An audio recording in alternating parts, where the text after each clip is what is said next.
Hello friends, finance knowledge में आप सभी लोगों का बहुत बहुत स्वागत करता हूं। पिछली वीडियो में हमने आपको बताया एक कंपनी शेयर मार्केट में लिस्ट कैसे होती है, आईपीओ क्या है, सेबी क्या है। अगर किसी ने मेरी पिछली वीडियो नहीं देखी तो आप डिस्क्रिप्शन में लिंक है, जाके वीडियो देख सकते हैं। देखिए, अगर आपने बैलेंस शीट देख लिया, समझ लिया, तो समझिए आपने 50% कंपनी का एनालिसिस कर लिया।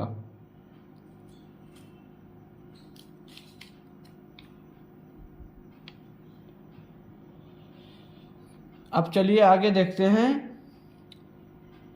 Liability and capital side, liability and capital side ये है आपका asset side. Equity share capital reserve and surplus share holder के फंड है। Equity share capital reserve and surplus ये आपका शेयर होल्डर का फंड है, बिना कर्जे वाला शेयर होल्डर का शुद्ध रूप से फंड है। जो नीचे नॉन करंट लायबिलिटी है, नॉन करंट लायबिलिटी उस फंड का सारा कर्ज ऐसा है जो लॉन्ग टर्म का कर्जा है, जो कंपनी 1 साल के बाद देना होता है। 1 साल के बाद कंपनी भरती है, वो लॉन्ग टर्म का कर्जा है, नॉन करंट लायबिलिटी। यहाँ long term borrowing, defer tax liability, long term provision आते हैं, फिर उसे जोड़ दिया जाता है, फिर आपका टोटल नॉन करंट लायबिलिटी यहाँ पे बनता है। फिर आते हैं करंट लायबिलिटी पे। इस खंड का सारा कर्जा ऐसा कर्जा है जो 1 साल के अंदर ही आपको चुकाना पड़ता है। इस खंड में सारा कर्जा ऐसा है जो 1 साल के अंदर ही आपको भरना पड़ता है। इसमें short term borrowing, trade payables, other current liability, short term provision, फिर इसको जोड़ के टोटल करंट लायबिलिटी के रूप में यहाँ पे शो किया जाता है। फिर टोटल कैपिटल एंड लायबिलिटी, यहाँ पे शेयर होल्डर का फंड, फिर non current liability, current liability, यहाँ पे तीनों को जोड़कर लिखा जाता है total capital and liability show में।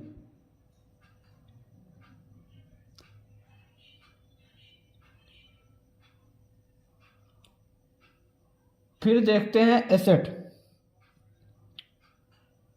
एसेट में नॉन करंट एसेट ऐसा एसेट होता है, नॉन करंट एसेट ऐसा एसेट होता है, उसमें ऐसे संपत्ति का जिक्र होता है जो एक कंपनी 1 साल के अंदर कैश में नहीं बदल सकती। मतलब ये इसमें ऐसा एसेट है जो कंपनी 1 साल के अंदर कैश में नहीं बदल सकती, मतलब नहीं बेच सकती है, नॉन करंट एसेट में शो करेगा।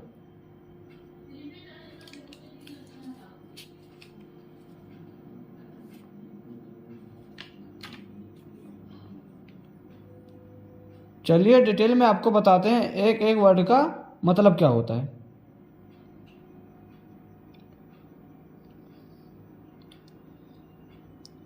सबसे पहले इक्विटी शेयर कैपिटल को देखते हैं। इक्विटी शेयर कैपिटल,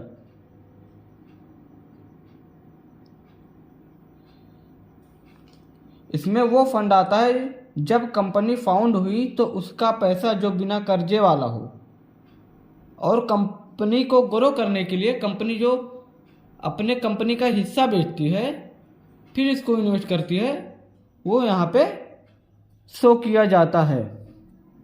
कंपनी अपनी हिस्सेदारी बेचेगी पैसे उठाने के लिए, तो यहाँ शो किया जाएगा। कंपनी जब फाउंड हुई थी तो कंपनी का खुद का जो पैसा था वो यहाँ पे शो किया जाएगा। फिर आते हैं रिजर्व एंड सरप्लस पे।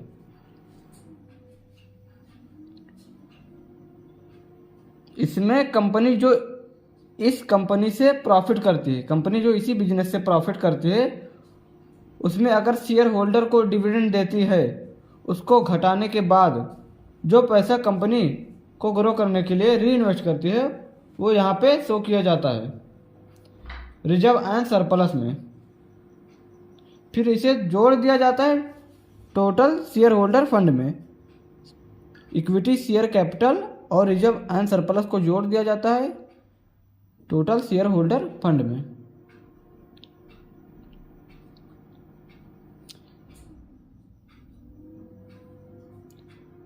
फिर नीचे के खंड में आते हैं नॉन करंट लायबिलिटी।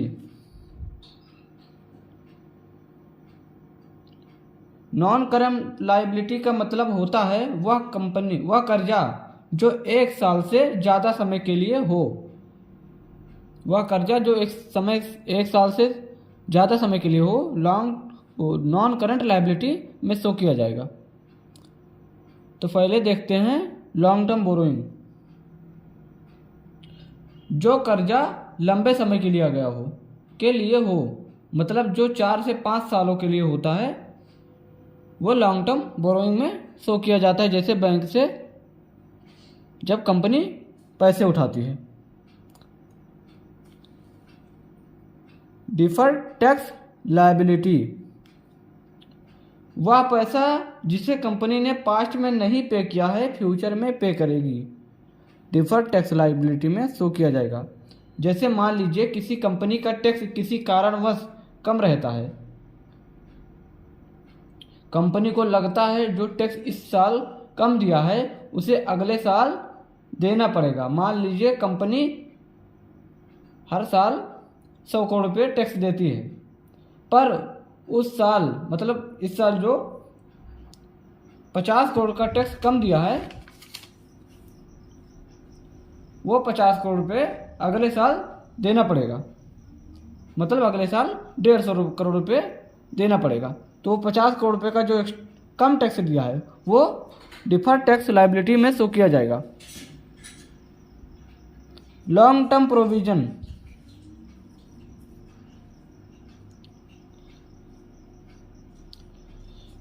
यहाँ वो तीनों कर्जे आते हैं जिसकी भरपाई करने के लिए कंपनी थोड़े थोड़े पैसे अलग करती रहती है। यहाँ कंपनी 3 प्रकार का कर्जा अलग करती है लॉन्ग टर्म प्रोविजन में। एक होता है डेप्रिसिएशन,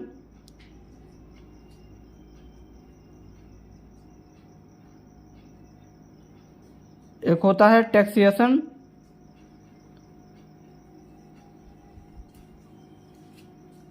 फिर एक होता है डाउटफुल डेब्ट।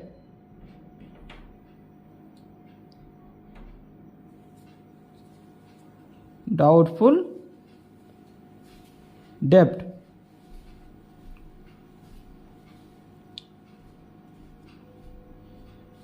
इसमें 3 कर्जे होते हैं लॉन्ग टर्म प्रोविजन में, डेप्रिसिएशन, टैक्सेशन, डाउटफुल डेब्ट।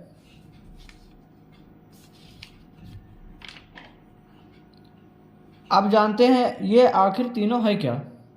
पहले देख लेते हैं डेप्रिसिएशन। इसका मतलब एग्जाम्पल के रूप में आपको हम बताते हैं। ये बताइए कंपनी के कितने प्रकार के खर्चे होते हैं। जब कंपनी अपने ऑपरेशन को रन करती है तो आप कहेंगे employ cost, rent cost, transportation, interest, tax, पर एक कॉस्ट है डेप्रिसिएशन। मान लीजिए किसी कंपनी के पास 1 करोड़ की मशीनरी है। अब ये पूरी लाइफ चल तो सकती नहीं, ज़्यादा से ज़्यादा 10 साल चलेगी। अब जब 10 साल बाद मशीन को नया लाना पड़ेगा तो कंपनी 1 करोड़ रुपये कहाँ से लाएगी, या 1 करोड़ रुपये प्रॉफिट से काटेगी तो प्रॉफिट पे इम्पैक्ट आएगा, या ये भी हो सकता है कि कंपनी घाटे में चली जाए। तो कंपनी 10-10 लाख हर साल अलग करती रहती है,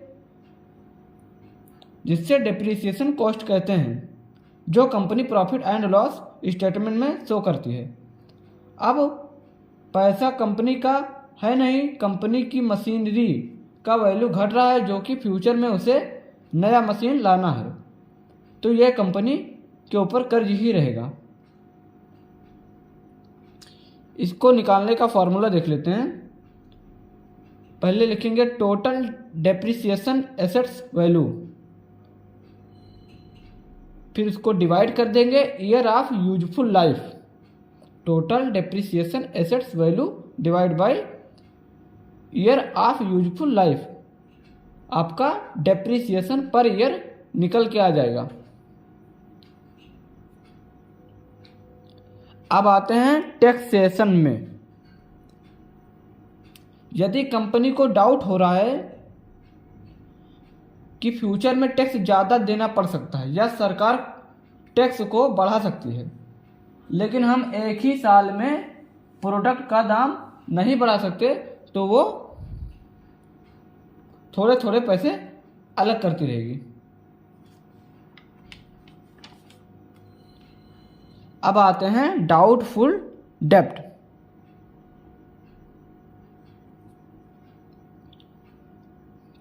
अगर कंपनी ने कहीं कर्जा दिया है और उसे लगता है अगर कंपनी ने कहीं कर्जा दिया है और उसे लगता है ये पैसा डूब भी सकता है, तो वह उसके लिए थोड़े पैसे अलग करती रहेगी।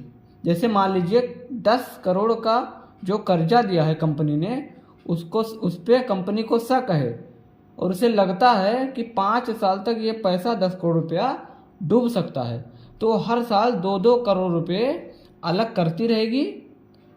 ये प्रॉफिट एंड लॉस स्टेटमेंट में भी एक कॉस्ट के रूप में दिखाया जाएगा। फिर उसे लॉन्ग टर्म प्रोविजन में इकट्ठा करती रहेगी, डाउटफुल डेब्ट का पैसा।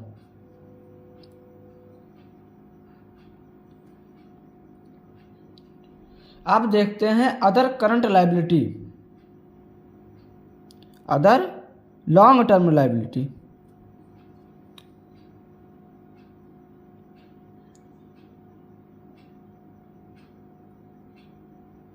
जो ऊपर के खंड में नहीं कवर हुए हैं वो यहाँ पे रहेगा, जैसे कि सिक्योरिटी, डिपॉजिट, क्रेडिट आदि। फिर जितने नॉन करंट लायबिलिटी हैं उसको यहाँ पे टोटल नॉन करंट लायबिलिटी के सामने जोड़ के शो किया जाएगा। अब देखते हैं करंट लायबिलिटी। इसमें वो कर्जा आता है जो एक साल में कम से कम 1 साल से कम समय में चुकाना होता है। यहाँ वो कर्जा आता है जो 1 साल से कम समय में चुकाना होता है, करंट लायबिलिटी में शो किया जाएगा। शॉर्ट टर्म बोरोइंग का मतलब जो कर्जा कंपनी ने 1 साल से कम समय के लिए लिया हो वो शॉर्ट टर्म बोरोइंग में शो किया जाएगा।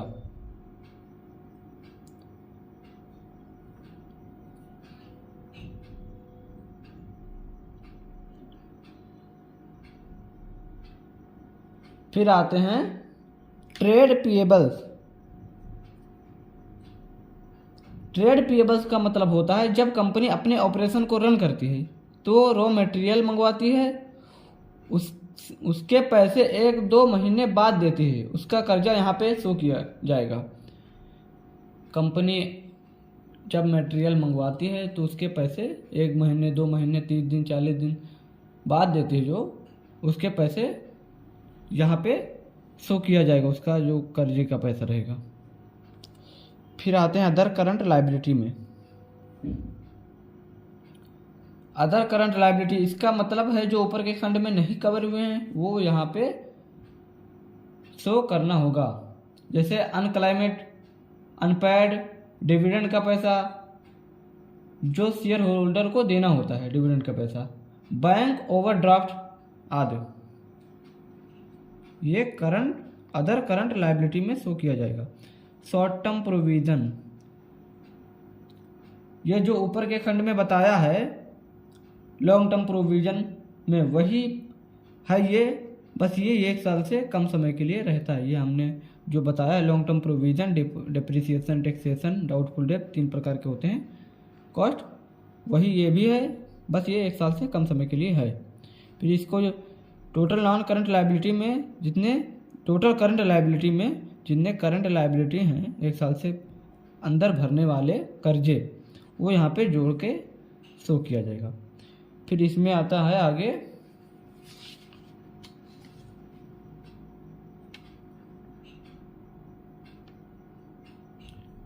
Total capital and liability. यहाँ पे शेयर होल्डर का fund, non current liability, current liability, तीनों को जोड़ के यहाँ पे शो किया जाएगा।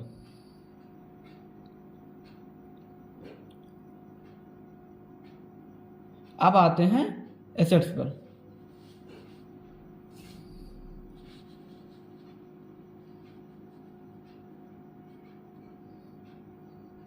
नॉन करंट एसेट वह एसेट जिसे कंपनी 1 साल के अंदर कैश में नहीं बदल सकती, मतलब वो नहीं बेच सकती, उसे इस खंड में शो किया जाएगा। ये नॉन करंट लायबिलिटी का खंड है, यहाँ से लेके यहाँ तक, फिर नीचे करंट एसेट है, मतलब ये नॉन करंट एसेट हैं।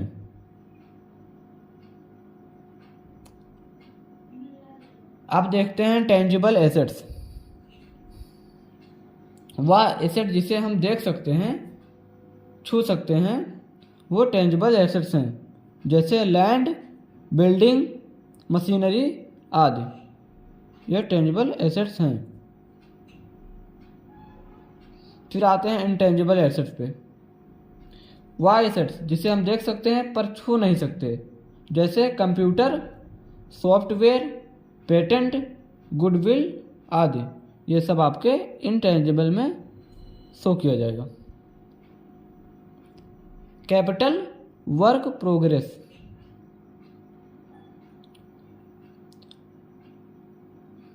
वह एसेट जो पेंडिंग में हो, मतलब जो माल फैक्ट्री में बन रहा हो या रॉ मटेरियल हो, वो कैपिटल वर्क प्रोग्रेस में शो किया जाएगा।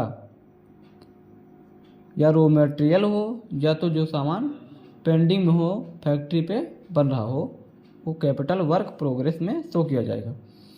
फिर आते हैं अदर एसेट्स पे।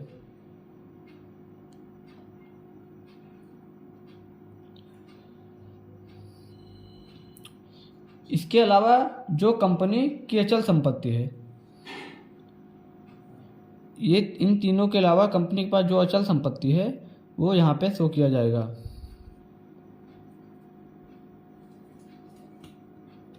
फिर यहाँ पे जितनी ये नॉन करंट लायबिलिटी तो यहाँ तक है, लेकिन ये चारों कंपनी की अचल संपत्ति है, जो कंपनी अगले 20-30 सालों में भी नहीं सेल करती है, ये होते हैं अचल संपत्ति। लैंड, बिल्डिंग, मशीनरी, ये सब हो गए कंपनी के अचल संपत्ति। तो यहाँ पे पहले शो किया जाएगा चारों को जोड़कर total fix asset. Fix asset मतलब होता है अचल संपत्ति।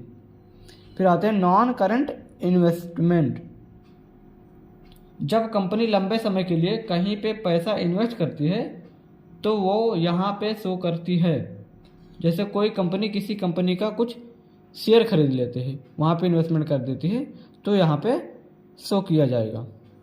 डिफर्ड टैक्स एसेट,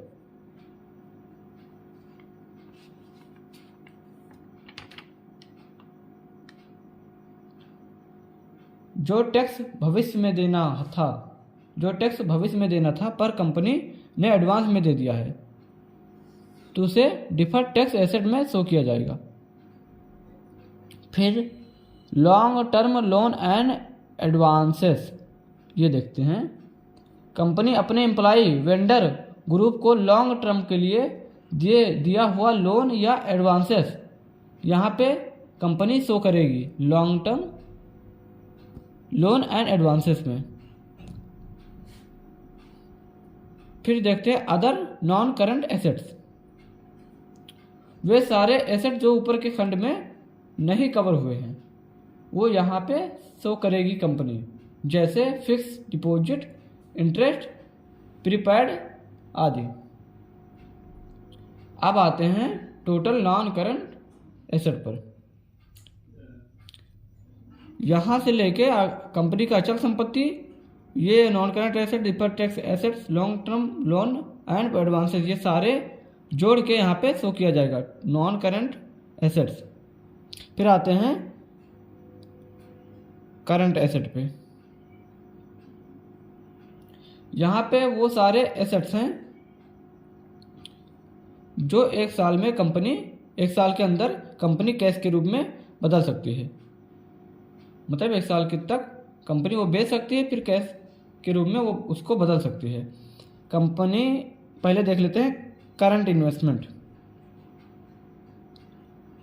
वह एसेट जो कंपनी 1 साल के अंदर ये कैश में बदल सकती है। करंट एसेट है, करंट इन्वेस्टमेंट में होता है कंपनी के वह सारे इन्वेस्टमेंट जो 1 साल से कम समय के लिए हो, करंट इन्वेस्टमेंट में शो किया जाएगा। फिर आते हैं इन्वेंट्री पे।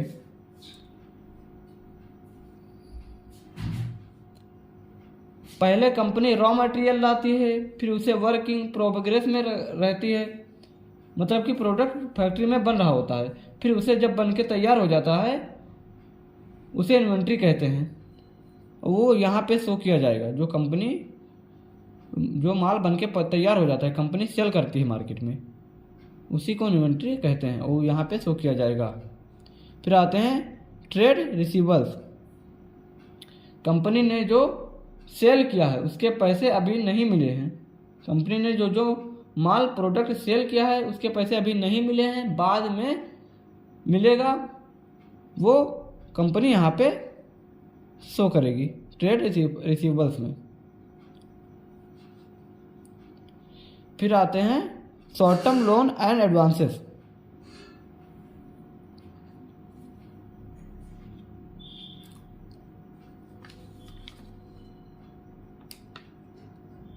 कंपनी अपने एम्प्लॉय, वेंडर और ग्रुप को दिया हुआ पैसा या लोन यहाँ पे शो करेगी। Cash and cash equivalent. फिर आते हैं कैश एंड कैश इक्विवेलेंट पे। जब कंपनी अपने ऑपरेशन को रन करती है तो कंपनी के कैश के पास जो कैश पड़ा रहता है, जब कंपनी अपने ऑपरेशन को रन करती है, लेन देन का कार्य करती है, तो कैश कंपनी के पास हमेशा पड़ा रहता है, वो कंपनी का कैश एंड कैश इक्विवेलेंट है। टोटल करंट एसेट यहाँ पे जोड़ के यहाँ पे शो किया जाएगा।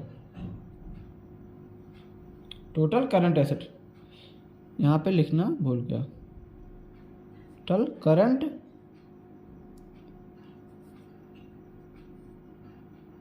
एसेट्स, ये सारे करंट एसेट जोड़ के यहाँ पे शो किया जाएगा।